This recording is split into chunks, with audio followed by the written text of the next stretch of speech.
Neige, eau congelée qui tombe des nuages en flocons blancs et légers quand la température est inférieure ou égale à 0 degré.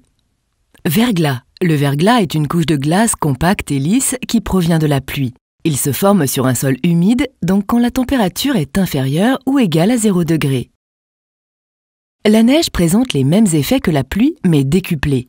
La chaussée enneigée est extrêmement glissante et les risques de dérapage sont nombreux. La voiture peut aussi rester bloquée à cause de la neige. Elle patine, comme on dit, au sens où les roues n'arrivent pas à adhérer à la chaussée et tournent dans le vide. La voiture, alors, n'arrive pas à avancer. Avant de démarrer, donc, enlevez la neige sur les vitres, le toit et les feux de la voiture. Dégagez aussi la neige près des roues pour éviter le patinage. Dans les régions de montagne, des panneaux indiquent la fermeture ou l'ouverture de certains cols par rapport à l'enneigement. Sur route enneigée, mettez des chaînes sur vos pneus au moins sur les 2 roues motrices, souvent sur les roues avant pour les voitures à traction. Des panneaux d'obligation vous indiquent les endroits où, quand il y a de la neige, vous devez mettre vos chaînes. Sinon, mettez vos chaînes dès que vous le jugez utile, lorsque la chaussée est enneigée. Vous pouvez aussi vous équiper de pneus neige si vous habitez une région souvent enneigée. C'est un bon compromis pour la neige et le verglas. Il y a également les pneus à crampons qui sont très efficaces sur le verglas. Leur utilisation est réglementée. Vous pouvez en équiper votre voiture du samedi précédent le 11 novembre au dernier dimanche de mars.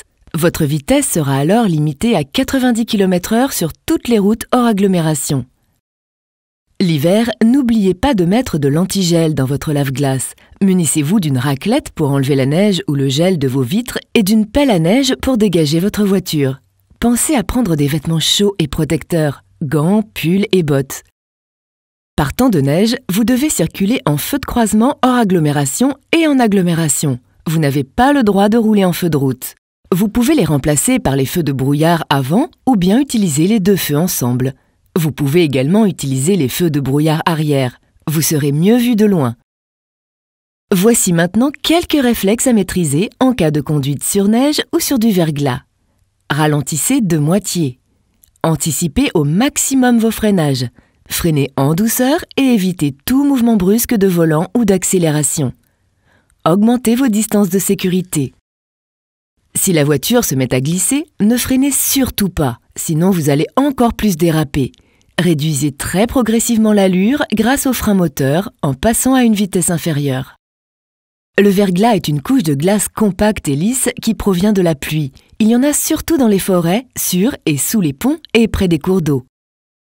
Au moment du dégel, certaines routes peuvent être interdites à certaines catégories de véhicules, comme les poids lourds, car le verglas fragilise les chaussées et peut entraîner des déformations et des trous.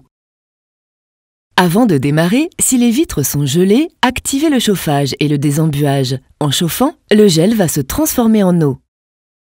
Les conseils de conduite sur le verglas sont les mêmes que sur routes enneigées. Ralentissez de moitié, anticipez vos freinages, freinez en douceur pour éviter tout dérapage et augmentez vos distances de sécurité. Si la voiture dérape, lâchez le frein et rétrogradez. Ne donnez surtout pas de coup de volant.